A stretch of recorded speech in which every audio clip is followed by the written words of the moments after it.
Distributor sama penjajah beras di pasar hingga retail di Oku Timur didatangi petugas kepolisian guna dicek rego sama ketersediaan stok beras yang dijajoke.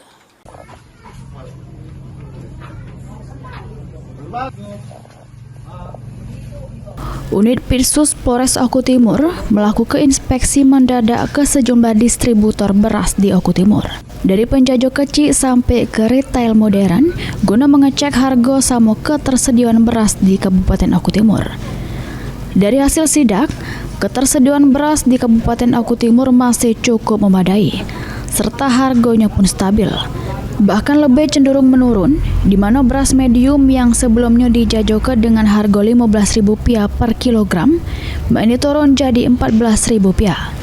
Polisi menghimbau distributor khususnya di Kabupaten Oku Timur untuk tidak menimbun beras serta jajok beras tidak melebihi harga eceran tertinggi yang sudah ditetapkan.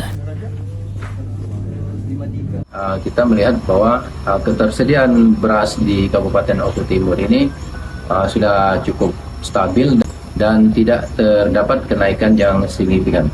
Ada himbauan untuk pedagang? Kami himbau kepada para distributor agar dapat menjual beras itu mengikuti harga eceran tertinggi dari yang ditetapkan oleh pemerintah, tidak melakukan penimbunan dan tetap menjaga stabilitas beras di Kabupaten Oku Timur.